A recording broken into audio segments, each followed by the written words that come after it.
Towson University sophomore forward Nia Christopher has helped bolster the attack of the women's soccer team, scoring 13 goals last season. And after being called up to the Bermuda national team, she looks to do the same on the global stage. The Towson University football team hasn't played in nearly 2 years. Now, as the 2021 season is set to kick off, the Tigers are putting the pads back on and the COVID-19 pandemic behind them. Behind me is the Towson Center, which is usually busy with many practices for the different sports teams here at Towson University. But after a COVID outbreak in the men's basketball program, the facility is closed for the next 3 days to undergo a deep clean. Over the past few years, there's been a rise in esports across the nation. I spoke with one Towson University esports club about the rise of competitive gaming and how the COVID-19 pandemic may have had an impact. The Towson volleyball team completed the CAA championship three-peat last night after defeating Elon 3-2. Now they'll look to bump, set, and spike their way to their second NCAA tournament victory. Here's Banks.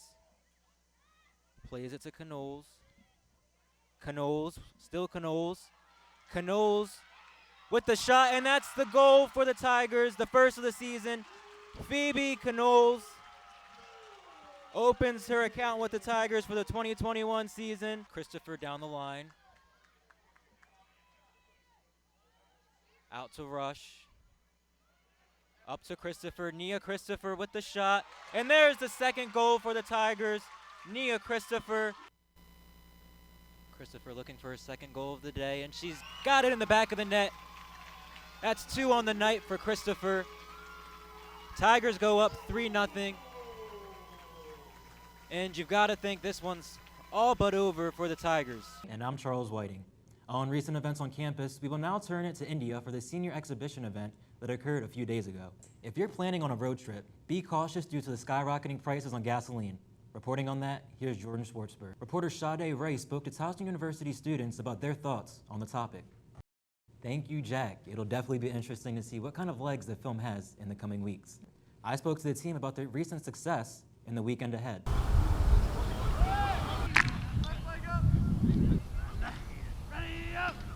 It's a feat that has become the expectation for the Hartford Community College men's lacrosse team.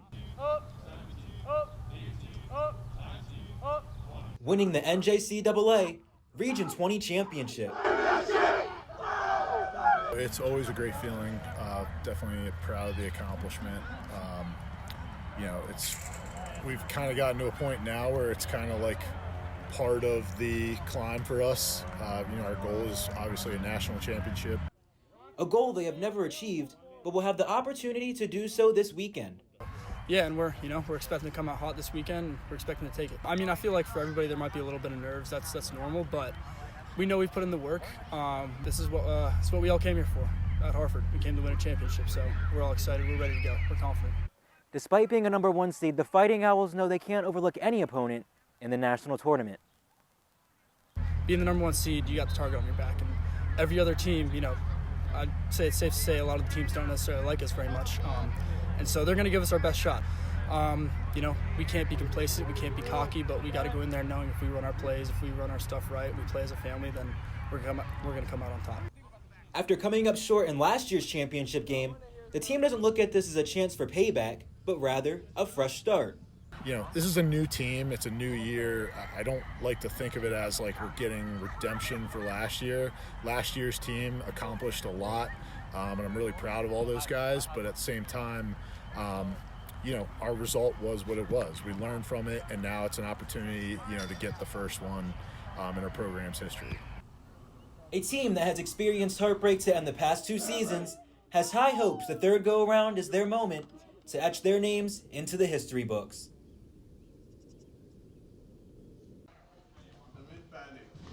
The Blast are back, and they're ready to bring professional soccer back to Baltimore. You always have to be a little bit nervous. I always say if you're not nervous, you don't care. But super excited. Like I said, that long wait, and we also have a very good opponent in the first game, so it's going to be a great test for us. In his first year as head coach of the Blast, David Bascom wants to bring a cultural shift to the team and understands that winning may not be immediate. They're going to go as far as their mind and their skills level. And that's the reality of it, right? I can't play phone. Sometimes when you're building change, it may not come right away. I love winning. I don't like losing. I love winning championships. And I didn't make this change to lose. So I'm looking to go all the way, and I'm hoping that everything is successful. The return of the world's most popular sport is sure to bring new moments and memories for fans all across Baltimore. This is a beautiful game, soccer, but it's also an entertainment. And we'll also build things as a franchise of Baltimore Blast. We love the community. I want the fans to understand that this is very important, not just for us as players, but for them, because now they're getting a chance to socialize. And it's very important because it's nothing better than being able to get out of the house and shout at us now and then and cheer, but just to be bonded with us. And the Blast open their season this Saturday at CQ Arena against the Florida Tropics. Tickets for the game are available at Ticketmaster.com. Reporting from the Northeast Regional Recreation Center, Charles Whiting, MCOM 381 News.